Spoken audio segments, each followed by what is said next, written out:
Good morning, Scott. Good morning, Dave.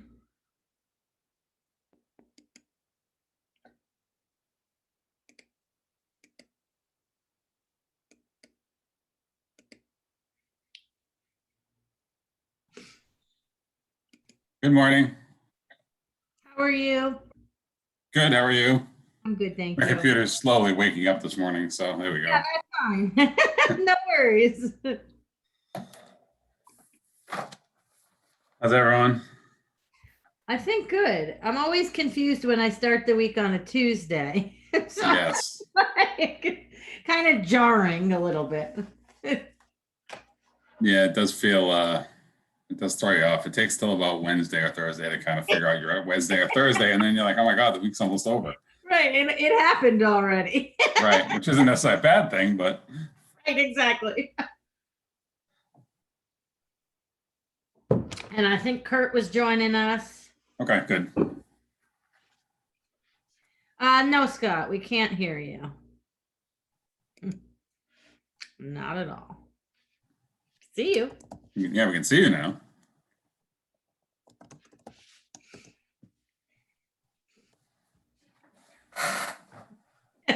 You look mad. You're right. Very intense. Okay.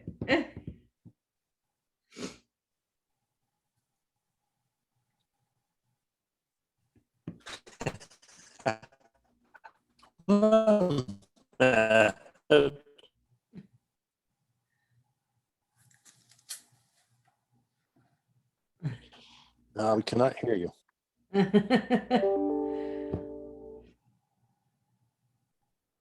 Now you're frozen in time. Yeah, exactly.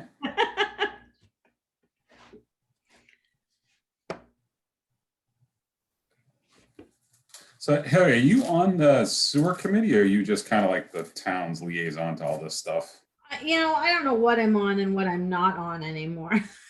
I think I am the town's liaison, and I've always sort of been a part of it from the beginning. So I think I'm still, still roped in there. And Kurt's he's a town Yep. resident who's a volunteer. Yes, he's the chair, and he's really super into it. So Yeah, I think he actually talked a little bit at the selectmen's meeting where we presented our first go around on the report. Yes. Yeah, he seemed to have a very good handle on everything, so that was good. Yeah, it's good to have him because he can do and say things that I can't, so it kind of works out, kind of well. True. Here he is. And he's on the water commission, the dredging committee. He wears a lot of hats. Gotcha.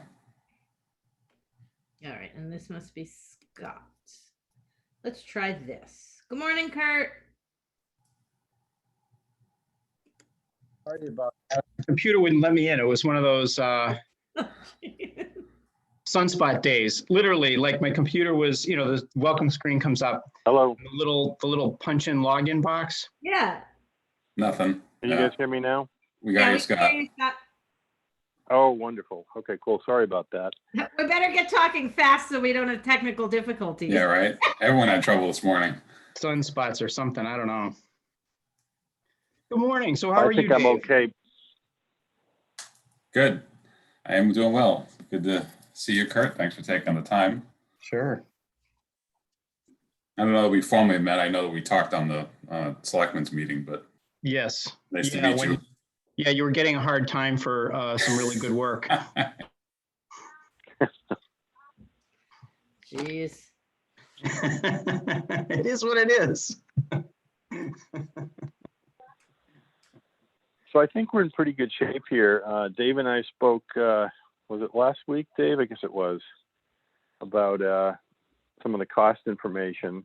What do we want to cover today? Dave looks frozen now. Uh-oh. Yeah, it's a perennial smile, though. I'm glad it's not just me.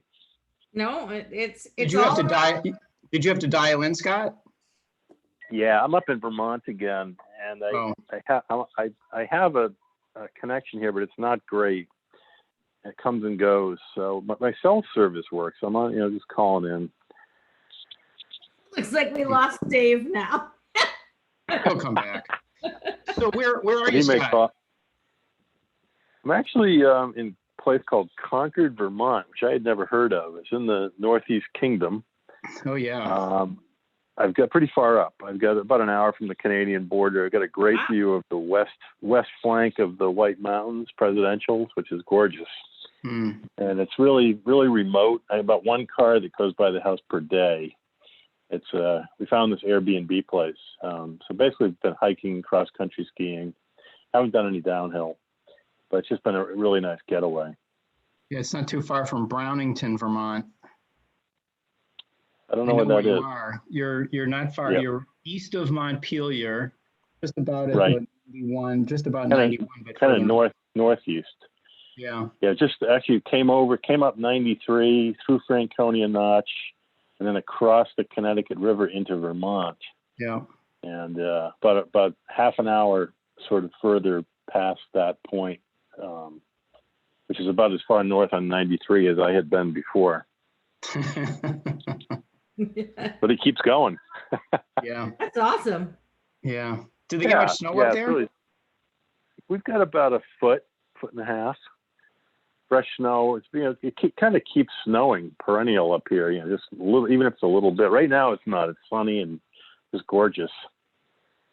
But we got pretty good snow. How That's many great. hours from here are you? I think it took us about 4.25 hours to get from. I'm in Katuitt, so probably 3.25 from Boston. That's not bad. No. Hello, I everyone. definitely feel a getaway. Oh, is that David? Yeah, I'm back. My computer is everything's frozen, not just Zoom, like the entire computer's not working. Oh, no. You're calling in, Dave? Yeah, Whoa. Yeah. we're on to plan B. So it's going to be one of those days I can feel it. All right, let's talk fast then before Kurt or I freeze up. Exactly. Yeah, really. Well, Dave, I was Um, just saying, as we lost you, that you and I had a good call last week, I think, and talked about some of the cost information. But I don't know, and I know you're wrapping stuff up, but we talked about you doing a little bit of more work on the town side. Is that what we're going to talk about today? yeah, that and just trying to get whatever the RFP language kind of honed in on and make sure we're all on the same page, because as I understand it, I guess there's a meeting on the 22nd, which is Friday, for the housing Yes. portion of this. So they want to see if we can get them the language so they can review it on that meeting. So that was kind of the two areas that I identified as being important today. Yeah. And you So had suggested that maybe the cost information in the Bowler report is probably adequate to figure out the developer's share. Yep. Is that correct? Yeah, I mean, unless someone else thinks differently, I feel like, the RFP language should probably be something along the lines of, the developer is going to be required to tie into a to-be designed, permitted, and built, regional or wastewater district, essentially something along those lines. And that, their portion shall be X amount of dollars, if we want to just take it. And I mean, I don't know if the RP needs to necessarily explain where that number is coming from. The developer probably doesn't care a whole lot, but it certainly can be referenced if we feel like that's important. So Probably not a bad idea. I think we You should. can call it the Bowl. Yeah. Go I ahead. was gonna say, I think we should reference it too, and Kurt and I had discussed trying to make it clear that those numbers that we have are our best estimate at this time. And once construction comes, we will, secure accurate costs, or just some way to protect us. Yeah, and actually, I thought the easiest way to do that might just be, Dave, to just say that the developer will pay a pro rata share based on the Bowler report and use a percentage, because there's you've got I think it's a 9,000 gallon per day design, and then there's a 35,000 gallon per day design. And you just cite that percentage as the developer's share. And then if costs rise, which I think they will, because this isn't going to get constructed for 2, 3, 4 years, Right. we're protected that way. And I don't think anybody's going to have too much heartburn with something like that. So does it make sense then to actually outline the methodology and say, you know, essentially in the RFP that, you know, the estimated 2020 cost for the on-site system would be this, and then, you know, the X amount of dollars from the report, and then, you know, the full cost is Y of dollars, and therefore the percentage is, you know, this number. Exactly. And the Yeah. developer shall be responsible for paying this percentage of the final treatment facility cost. Right. You know, once that has been established, something along David, those you know, lines. I'm also recalling that I think the cost estimates included something like a 30% contingency. And Right. it might be worth mentioning that to the developer to give them a little less heartburn, because I know that nobody likes uncertainties. So by including the 30% contingency, that kind of suggests it might even be lower than that number. But Right. that's not usually it- the way things work out, of course. Yeah. Do you think the housing people would want to put like some of the cost tables right in the RFP, or just reference the whole report and attach it? I think we should Or is reference, that kind of getting too much in the weeds? I think Yeah. reference and attach it, because then it's there if they choose to look deeper and we're not withholding any information. I would just give them a link though, because, you know, it's on, I think it's on, if it isn't on the web, what we could do is we could put it under the wastewater section. But I Okay. think it's already, it's already on the town website, but reference that. The other thing is the contingency isn't going to change the percentage cost share, but for, you know, to Scott's point, at least in terms of total cost, it should give them a little bit of comfort. Yeah, right. Yeah, the dollars are going to be what they're probably more concerned Yeah. with. So, right, giving them a sense of, okay, this is where we can reasonably expect it to be. Right. So on that vein, before I forget, would the percent, so you had mentioned the 35,000 gallon per day mark, Kurt, would the percent be, because that number, that 35,000, would it be just the wastewater treatment facility versus the IA system? Or are we looking, because obviously the collection system for that 35,000 is a very big number, but that's also not part of really the housing project. So my sense would be is that it should be just the cost for the 35,000 gallon per day wastewater treatment facility versus the IA system, and then the percentage thereof, leaching included, of course. So you're trying to draw a distinction in terms of the collection system associated with collecting from the municipal buildings and then the neighborhood? Yes, right. Are we using that in the percentage number, or are we excluding that? How much collection is in the, Yeah, Is so it the number for the Five collection was Lawrence? like it was several $1 million for the Right. for the residential area, so it's not a small number. right, no, I remember that, but I'm just trying to remember, I don't recall how much was in there for the 95 Lawrence, because there's collection associated with 95 Lawrence too. It's actually really minor because essentially Right. everything would have been right on the site. Right, right. No, I think that's fair. I think that's fair and reasonable. Okay. The collection, they Okay. shouldn't have to pay for collection in the neighborhood. Okay. All right. Okay. David, the other question I'm having, did the Bowler report include cost estimates for permitting? I don't remember. Permitting design. Yeah, there were contingencies in there for engineering. Yep. Okay. Yep. Yeah. So the final numbers were kind of all inclusive, including an engineering contingency and a construction contingency. Yep. And, you know, and to that point, is there a big difference between the permitting under the 9,900 gallons a day versus 35,000? Yeah. So there's like a 20,000. We carry like a roughly a $20,000 permitting for like an IA septic system versus, the 150-ish or actually more than that probably in the actual number and the estimated costs for like the wastewater treatment, because you're doing a full wastewater treatment design. It does really increase those costs. That's the one that's probably debatable because, and one that came up in our meeting with the housing group, but in all likelihood, the IA number is too low because in 2 or 3 years, there's close to, probably less than a 10% chance that they'd actually be able to install an IA. They will have to go to advanced treatment anyway. Okay.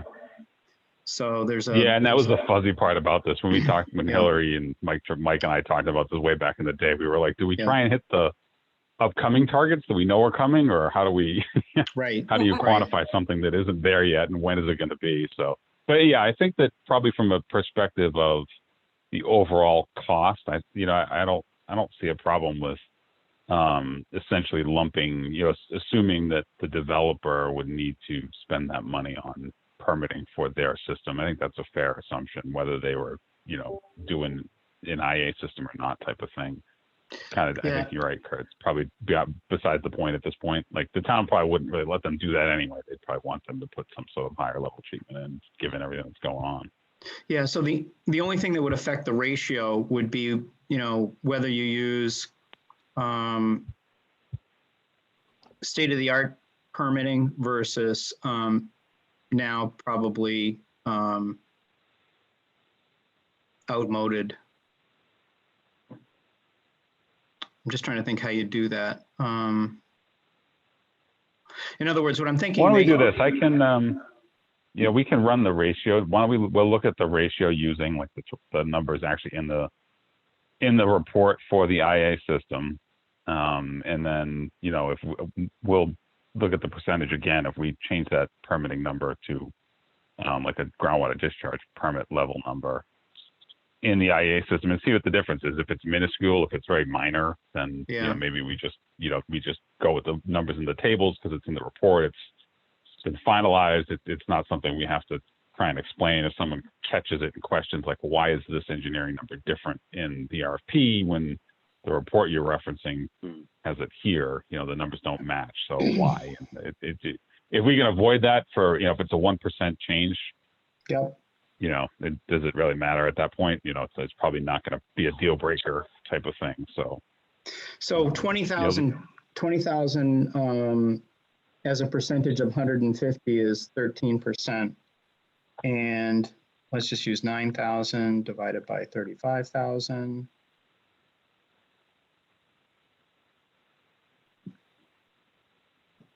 Is 25%. So it's, it's probably like there's probably a 5 to 10% benefit to the developer. Right. But only of that particular cost. Whereas right, 5% of the 100. The 150. Versus, so it's right. you're looking at you're looking at maybe $8,000. Yeah, something like that. That's right.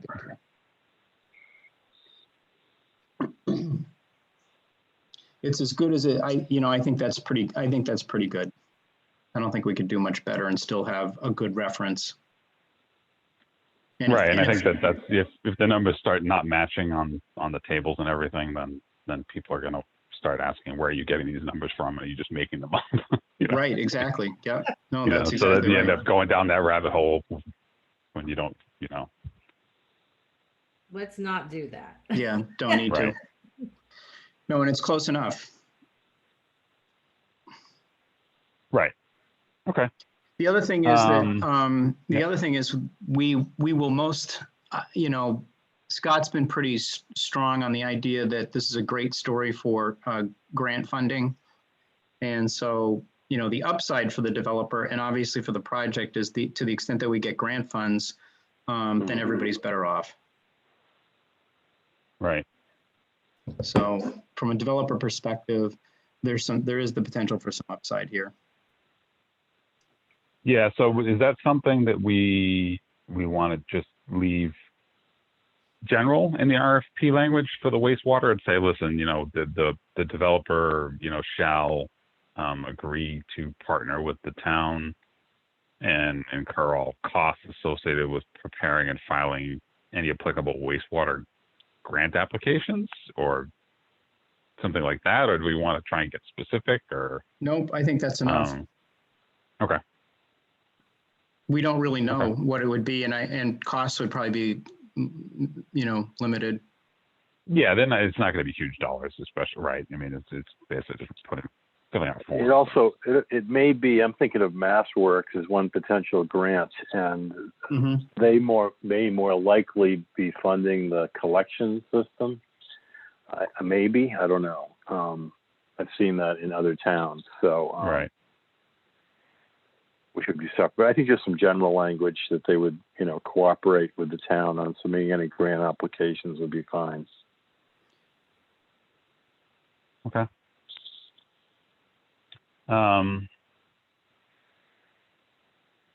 Yeah, so I mean, I envision the wastewater portion of the housing stuff is going to be a couple paragraphs. It's really not good, especially because the town's actually taking over the project. So there's really no need to get into the weeds on that. And Scott and I had talked about this a little bit, that kind of because of that, we had envisioned that we would be doing a little bit more effort. So one of the things that I thought and Scott and I both thought might be useful is that if we took a look at, because the town's going to be essentially running this now, would it make sense for the treatment system in particular to be not located, if at all possible, on the development site? Only because if you don't have to have that wastewater infrastructure there, you can free that site up for more possibilities development-wise. It may make it a more attractive parcel. So to that end, if that were to happen, you might be able to go to like maybe the school, or I was looking at it over the weekend, the fire department and the police department. The lots are weird. Like, it appears like there's a ton of land around them, but most of it is actually owned by the state. It's actually part of the Route 6 layout. So I don't feel like we're probably ever going to be able to put anything in there, obviously, if they ever wanted to make that. Oh, they're pretty opposed to that. Well- It did happen. It did happen in Provincetown, but they Yeah. said it will never happen again. Oh, is that what happened, Scott? Yeah, we evaluated that as part of 208 because, it does make sense when you start looking at the whole Cape. That whole median strip is a pretty nice piece of land, Yeah. especially, where it is a divided highway, Western Cape Cod. But, they were hardcore. They said, nope, not going to happen. Yeah. So if you look at, where the fire station is, and if you take the right turn onto, is it Lawrence, I guess? Yeah. There's that huge median that, like, it's all grass. There's trees in there, and there's a sign out front. Yeah. That's actually part of the state highway. That's not owned by the town. Right. They've encroached. Yeah. So it goes like the property line's almost at the edge of that little parking area where the parking for the access to the fire station is. All that grass is We may want don't. them to put a stormwater treatment system there anyways, as part of another project, Dave. So, So in that, Probably given not. that, I would say that if we thought about maybe moving this, really the only option, it's not great hydraulically, but really the only option would be to put it somewhere on the school site. And I'm not sure that's something that anyone even wants to go down at this point. Do we want to look at that a little bit and see where it could fit, if it does fit, or is it just does something that we save wanna- us anything on the hydraulics in terms of No, elevation? Unfortunately, no, because the ideal place to put it would be either down by the fire station or police station, because that's the low spot. So then you just Right. flow by gravity down to that area, and you'd eliminate a pump station. But if you put it up at the school, it's at the same height as the I see. leaching, so it's on kind of the top of the hill. So you'd end up having to pump to it anyway. So it doesn't really change anything other than getting it off the housing development site, which, I mean, does have some advantages. There's no other room at the fire or police. I can't There remember may what be. those parcels look like. Yeah, there may be, but it's tough to say, only because you probably, like, on the fire station parcel is bigger, but it also has, you really don't want to put anything in anywhere where the fire trucks may or may not be, right? Because the day that they're out there pumping and hauling, and they have a pumper truck sitting there, and is the day that the fire trucks need to go by, and it creates a problem. So I'm hesitant, and most of the fire station site that's not in the Route 6 overlay is access drives for the fire trucks. It's not building. Right. The only place I could think of that might work is on the east side of the fire station, between the fire station and the school. Yeah. I think there's a low spot on the back side of the fire station, but there's not that much. You'd have to dig into the hill probably, and then you're Right. and you're basically right underneath right in full view of the school essentially. So, I mean, and this isn't something we have to decide today. I think that this is something that you certainly can get into when we get into like design and planning and all that stuff and figuring that part of it out. I was hoping that when I was doing my initial like research, I was like, oh, there's a lot of actual open land on the fire station part. This may work out great. And then looking at the assessor stuff, I realized it's not actually on your land. So. And I think too, police and fire, they both just sort of renovated their spaces and repaved, and they would probably be adverse to us digging it all up again. Kind of like their Okay, cat. so yeah. The only So maybe place for I an can RFP think of- perspective, sorry. Yeah, Yeah, go ahead, the only Kurt. place I can think of would be, I don't know how much land there is on the south side of the fire station. How far the parcel actually goes. There's another parcel next door. But at the end of the day, when you first mentioned it, my first reaction was, no, it's going to be, it needs to be, the land is the land that's being, donated essentially for the housing project. So that's really the right place for it to go anyway. Yeah, and I think that from the RFP perspective, if we just go that route, and then if it changes at some point down the road, it's not gonna change anything relative to the developer selection or that agreement. It would actually just make it that much more attractive, right? But it's not a it would be harder probably to go the other way where we don't tell them there's going to be a wastewater facility sited on their lot and then try and add it after the fact. So Correct. And the footprint's not Okay. going to be much different than they'd have for an IA system anyway, I don't think. right, yeah, and there's a couple of the figures in the report actually show like the footprint of the larger Amphitrite anyway, and it's pretty unobtrusive. So it's not most of the stuff's tanks underground, so it would just be in some of their associated parking. Yeah. No, it's definitely worth thinking about, but I think it probably, the thing to do is to have it be on the 95 Lawrence. Okay. One other thing on that, and my sense is that it's probably not an issue, but at some point, this should be tracked down. Hillary, if you recall, one of our very first conversations came up with the fact that the baseball field is located on that 95 Lawrence. Just someone's got to confirm on the town end that land was never put into any type of trust or something along the lines where it's like a public park, because citing infrastructure in public parks and Yeah, stuff like no, that it's- can be problematic. It's just elementary school property. I'm not even Okay, sure good. who would ask to gather that information at this point. Probably it's within the town assessor, and those, they would know, like, if that is restricted land. It would have like a. I'll double check. I don't think it is, because Something in my my notes. sense is looking at it too. That parcel seems like it's all one big parcel anyway, and the ball field is on that parcel. So obviously, if you're giving it to a housing developer, you probably can't have any restrictions on it already. But Right. and the only reason I say that is because obviously the leaching is definitely going to go there, and that's something that if it becomes a problem, you don't want to find that out at the end.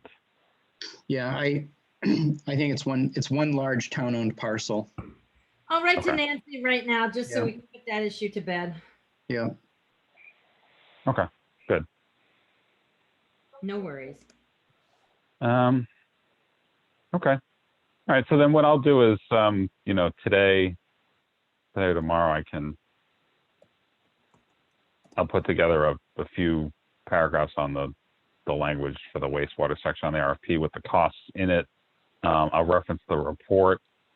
It probably makes sense to at least discuss with housing or let them decide, do they want to pull any of the figures out of the, for example, we do show like the Amphitrite system at 35,000 gallons a day with leaching, on that site.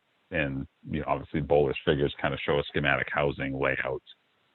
Do we want to include that in the RFP or just reference it as a like see figure so and so in the report for potential layouts or possible layouts, stuff like that. But that's probably more of a, you know, housing group question, less of a wastewater question. But I'll Yeah, I note don't that think they in my wanna, language. I mean, yeah, I think you're exactly right.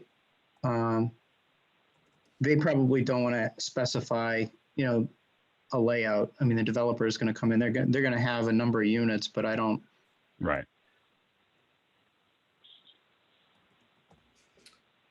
the only thing that I'm a little concerned about that we haven't addressed is the force majeure.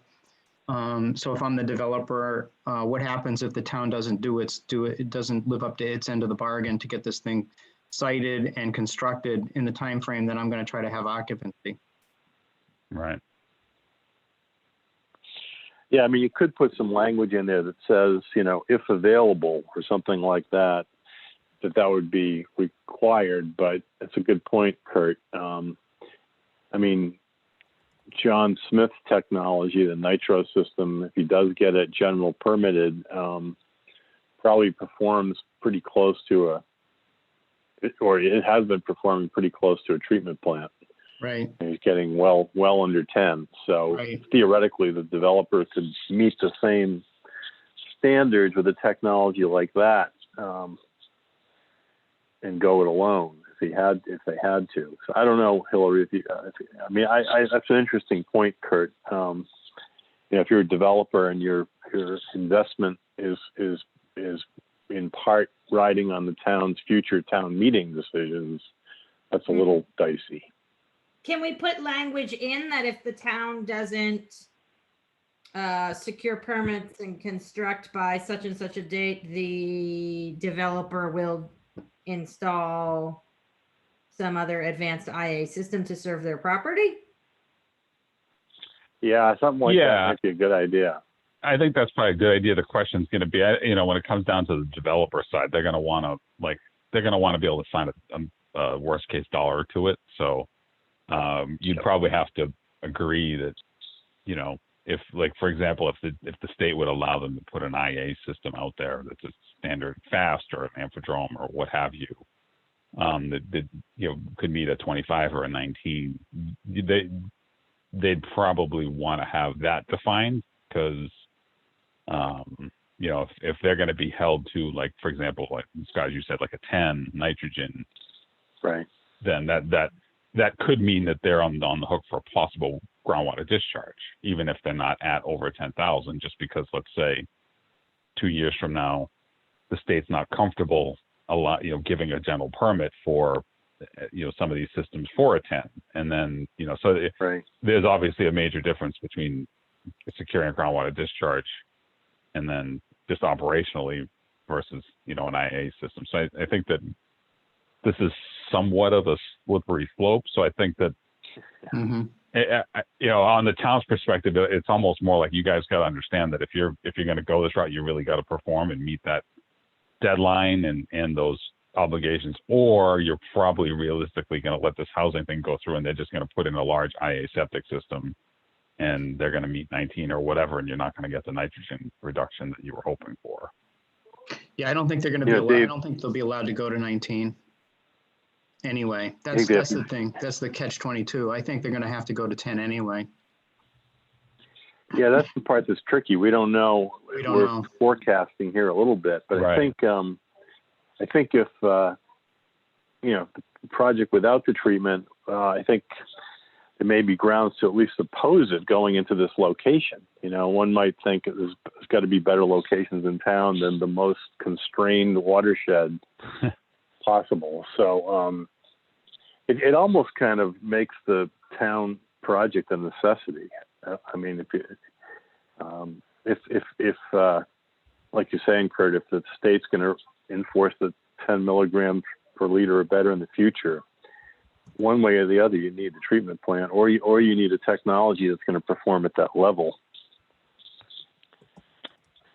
Right. So the What's the question is, how do you now, 2 years in advance of that, quantify that without, because Right. you know, I can tell you, a developer is going to say, well, all right, what's my exposure today? What, you know, Right. and Right. if a 10 is required, the exposure today is you're going to put in, you know, an Amphitrome that with a Yeah. D-night filter and chem feed and all this stuff to meet a 10. And what's that cost, right? So, maybe there's some language that can be put in the RFP that the town agrees that if there is no, if they don't provide wastewater, that the town funds the difference between, the IA system dollars that we're, using today, up to, whatever the difference is to make sure that the development project can move forward, giving the developer some comfort that they'll at least be allowed to do it first, and second, that it's not going to cost them more than they budgeted in the worst case scenario to make the dollars work.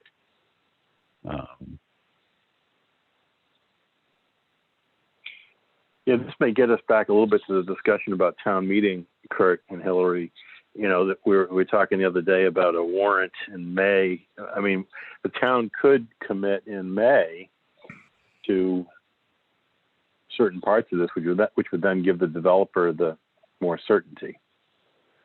That would change the warrant article a little bit. We were talking about just the money for the groundwater discharge permitting. But it could say, that plus a commitment to build at least the second version 2 or plan B, which would include the police and parcels. fire at a minimum, Right. which would get us And to the the net school. zero. Mhm. And then that would put you over, that would put you in the groundwater discharge permit land.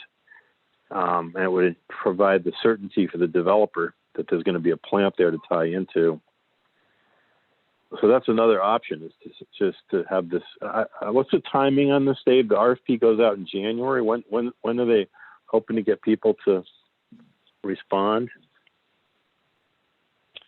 Yeah, that's a good question. I'm not. Yeah, I lost my contact because Mike's not there anymore, so I'm replying in the right. dark now. I Well, this think town meeting. Yeah, go ahead. Go ahead, I was Hillary. just gonna say, I think the most I heard is that they're releasing it in January. We can certainly touch base with Elaine. I would say Elaine is probably the next best contact to Mike on this, or anyone on that housing committee. Yeah. And, but Okay. where you were trying to go, I think, Scott, was, if the RFP is going to come out, like, let's just say end of January, when would bids be expected back in, and whether that would be before or after town meeting? Yes. Right. Definitely before. Yeah, I you're would probably say looking at sometime in March for responses to the RFP. Mhm. But if I'm just putting myself in the position of a developer, and again, certainty is important. And in this case, the treatment plant, or it seems to be a pretty key element. It's not, even if they have to reply by March or whatever, they could certainly make it, like we've been talking, make their bid conditional that the town, commits to this treatment plant. And if that was on the May warrant, that's not a lot of time for them to have to worry for too long to get that commitment. Yeah, I don't honestly. I mean, my guess would be is that so let's say bids are received in end of February for the sake of argument. The town's got to vet them. That's going to take a month, right? At least. Right. So now you're at the end of March. Then they're going to have to go into negotiation with the selected developer. That's at least another month. So now you're at the end of April. Town meeting is going to happen right around there. So you can probably have a town meeting vote done before contract is signed easily. I don't see that being an issue at all, right? Timing wise. And that's really what's most important. The developer, nothing's real until they have signatures on stuff anyway. So, Right. What were you going to say, Hillary? I was gonna say, I think town meeting's gonna get pushed back to May, but neither here nor there. So the warrant could say, commit the town to the design, permitting, and construction of what we call phase 2, which would be the housing and the municipal facilities, with call it preserving phase- the yeah, I'd option call for it- phase yeah. 3. I just call it phase You know, 1 they- to keep it easy, but yeah. Yeah. yeah, right. Right. Waste WWTF phase 1, right? And that would include the municipal properties, right? Is that what you're saying, Right. Kurt? Exactly. Yeah. Yeah. Right, because then right, and the money for the engineering, it doesn't cost really anything different to engineer, permit, and design Right. the right, larger right. facility. Mhm. Right, you go for the larger permit, right? So you exactly. get that all done, and at that point you're essentially, so then you may even build it in 2 phases because you still need to get funding and warrants and all that stuff for a collection system to start tying Right. in residents around. So that's Yeah. another town meeting anyway. So That's what I maybe see, you yeah. build you design it so you can build the thing in 2 phases. Yeah. Train 1, train 2. Train 1 serves municipal, and the residential train 2 serves everybody else. And if the collection system takes 2 years to get funded, at least that way you're still up and running with the first part of it, and you're accepting flow from the housing and the town and the schools, and you're up and going. It's a good way to budget it anyway. It makes it, Right. makes it, it's just I think that's a great approach. Okay. So should there be any language in the RFP? There probably should be some language in the wastewater section RFP that a town meeting vote is scheduled for the spring to approve the funding for the design, permitting, and construction of, a groundwater discharge wastewater treatment facility that will serve the surrounding municipal facilities and the proposed housing development. Something along those lines. That works. That's one option. The other option, and I'm a little sensitive to it because of what's going on budgeting wise in the town and COVID and all that stuff. Town administrators pushed hard on department heads to have a budget that's, kind of a no growth scenario in town budgeting. And the difference between just asking for the groundwater discharge permit money versus And a commitment to do design build for the whole collection system is a pretty big difference. sure. It is. And I don't think, and I think the design permitting, just the dollars, it's really just a monetary question. I don't think it's a philosophical question because, if you're going to spend let's just say $150,000 on the permitting, Yeah. design and permitting, that's pretty much committing the town to do it anyway. Right. Yeah, why would the town spend that money if they're not going to go ahead with it? So are you suggesting we just go for design and permitting and not construction money at this town meeting? I think what we do is we are truthful and honest in saying, this is what the project looks like. But at right now, we're just looking for design and permitting money.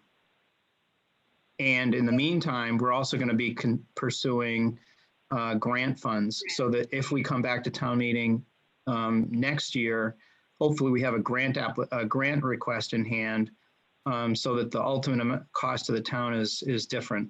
Or they nix it. They say, hey, look, we don't want to go, we don't want to go forward with the construction. But Question, how does that leave us with the developer then? If we have to wait another year to get construction money, do we think their construction timeline and their development Yeah, time goes out that long?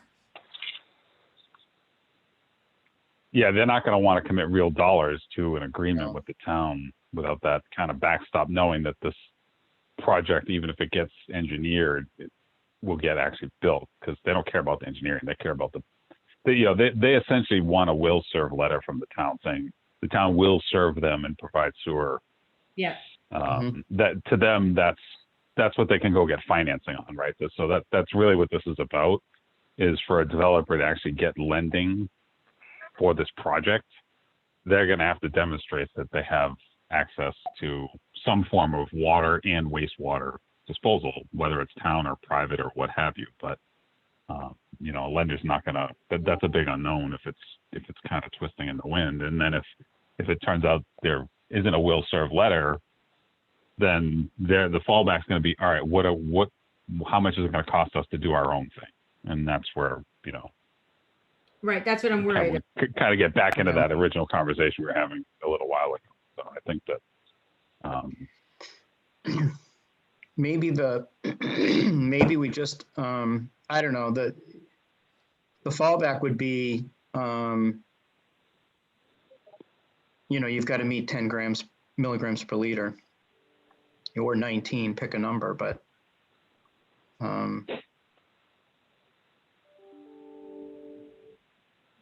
I don't think we want them breaking off though, right? yeah.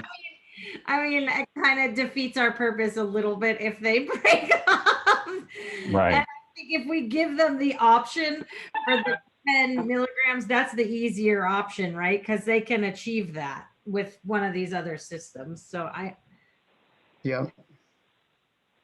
Yeah, right, exactly. If you leave this a little open-ended, someone may pick up on the fact, hey, wait a minute, I might have the option to actually just put in a 19 milligram per liter system, and it's going to cost me next to nothing to run and a lot less money up front. So I'll take option B. You know. what if we sort of tie their hands for 2 years and say, if the town doesn't secure funding by 2023 to construct the thing, then they have the option to put in the other? Or is that gonna bind them too much? I think the first thing that they're going to put in, or one of the first pieces of construction is doing your wastewater system. So it's kind of difficult to start construction without the wastewater piece being done. Well, although Right. the wastewater, I mean, they could still put in, pipes coming out of their Buildings, yeah. right? Right. And Yep. then just the big kit and caboodle isn't going to be in the way of their building construction, right? Because it's kind of over on the ball field. So let me ask, this brings up another question on this. Do we, if the wastewater facilities are going to be located on the 95 Lawrence Road parcel, which the developer is essentially buying, in quotes, who's building the wastewater infrastructure? Is it, if it's going to be the town, you're now having two different projects being constructed simultaneously next to each other, which could, that may not be ideal, I guess. I thought about that, Dave, too, but I think that regardless of whether the developer or the town's doing it, they're going to subcontract to somebody like, pick a company. The Right. developer is they're not going to do that themselves either. They're going to sub it. They're going to have a, qualified construction firm doing that. So I thought about that, but I don't think that's a really big issue. Okay. It would be a lot cleaner if we could get back to what Dave had suggested earlier, and that is putting the wastewater plant on one of the town properties. And even if the elementary school is not advantageous topographically, is there room there? And would that be a cleaner thing for the developers? Because then they're just, then the town's providing the plant on their own property. That would be much cleaner, yeah, but I don't think the developer is buying the land, though. Isn't the land a contribution to the project? I think the town's going to still own the land. Oh, really? Yeah, that was my understanding, and I could be wrong on that, but that's a question to ask. I think the town's still going to own And the there land. could be, they could split off part of it. I mean, they don't have to give all of the land to the developer, right? They could reserve part of it, or they could create an easement. So there's a lot of options. right, there are a lot of options. It just needs to be defined. There's no really right or wrong answer here. It's just about kind of Yeah. figuring out who's doing what and how, when, and who's paying for it. Yeah. Yeah, and back to the cost, the financial question, it strikes me that we have two options, one of which, I forget who proposed it, maybe me, that we get the town to commit to design and construction in May. The other one, I think, is what Hillary's suggestion, I think would work too, and that is, let's get the design money now, which was sort of a good faith effort of the town moving ahead, and then give a time period by which the developer has an out. And maybe, I don't know what the number is. You mentioned 2 years, Hillary. That seems reasonable. Maybe it's even 18 months, which would give you this town meeting and next town meeting, I think.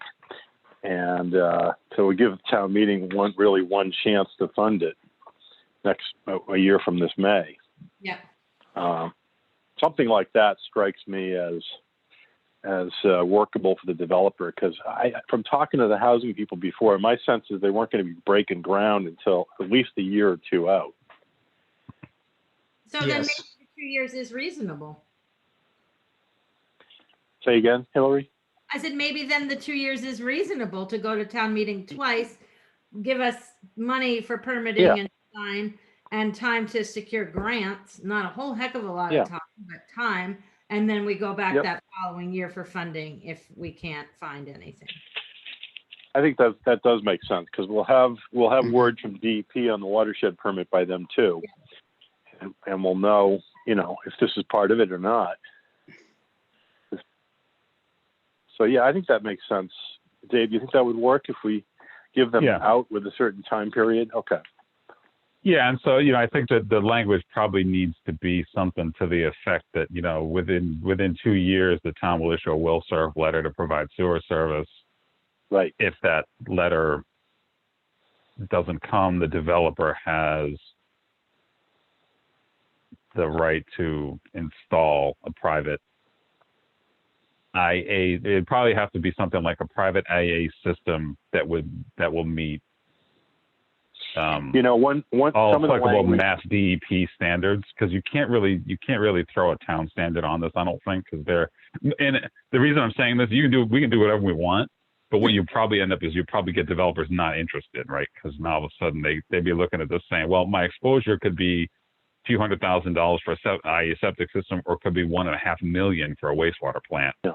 And if it's $1.5 million, I'm not interested. So I'm just going to walk away because I don't want to bid this, right? So, I think, but if you basically say whatever the state is going to tell you have to do, you have to do, at least that way it's objective, and it's not a town thing. Does that make sense? Yeah, it does. They're gonna hit that. They're gonna hit the stand. That's gonna be the standard anyway. It's just our guess right now, but yeah. Right. And that way it's open. I mean, they can let them do their own research. And if they feel like a 19 is what it's going to be, or 25, then Yeah. if they make that assumption and it's not, it's on them, right? That they can, they should probably do that as part of their due diligence, because we don't know any better than they do, so that it's up to them to be smart about it and make sure that they cover all their bases. I think that's Yeah, the my only thing. only Yeah, go ahead, Scott. suggestion on that was, I was just going to say, some of the terminology we were talking about with DEP right now on this advisory committee, David, was best available technology as, pick the best one that's approvable and buildable, which is arguably what we're going to want them to do, right? If there's 10 different technologies out there, some perform better than others. Sure. And, it may be, I know, again, John Smith Nitro is building a 6,000 or 7,000 gallon per day system in Falmouth right now. And, every indication he's going to get maybe 5 milligram per liter. It's a provisionally approved technology. So Sure.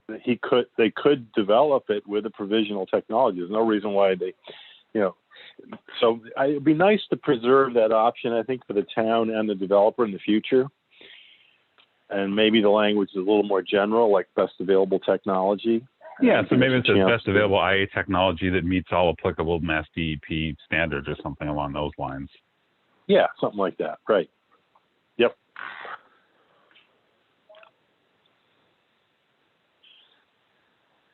I think that'll work. All right, so yeah, I'll obviously put something together and then circulate it out for comments, and I'm sure we'll have a few iterations of it. But I think I've got a. The risk to the developer. I mean, I think that the language is fine. The risk to the developer is that DEP declares, Wellfleet Harbor nitrogen sensitive with a zero allowance for new nitrogen contributions, Right. which is likely in between now and the time the developer constructs. So, I think the pitch we got to make to town meeting is, I don't know that we don't want to tell the developer that we can't put it in the RFP because it's not known. It's an unknown. But for town meeting, we can certainly talk about whether it's this town meeting and or next, that the project very likely may not be able to go forward without this approach. Right. Yeah, absolutely. You should be ringing that bell now, right? Because Yeah. if you, to your point, if it's a net zero, the developer is going to have to, take other people off septics if that's the case, or if the town says, well, we're not doing anything, it's almost disingenuous to have these guys come in and do all this housing and work to then say, well, you're also going to have to pay to have all these town septic systems removed on top of it all because we decided not to do our part. Yeah, it's just, it's untenable. So Right. this is really the only, I think this is the only option. Untenable is a great word. Yeah.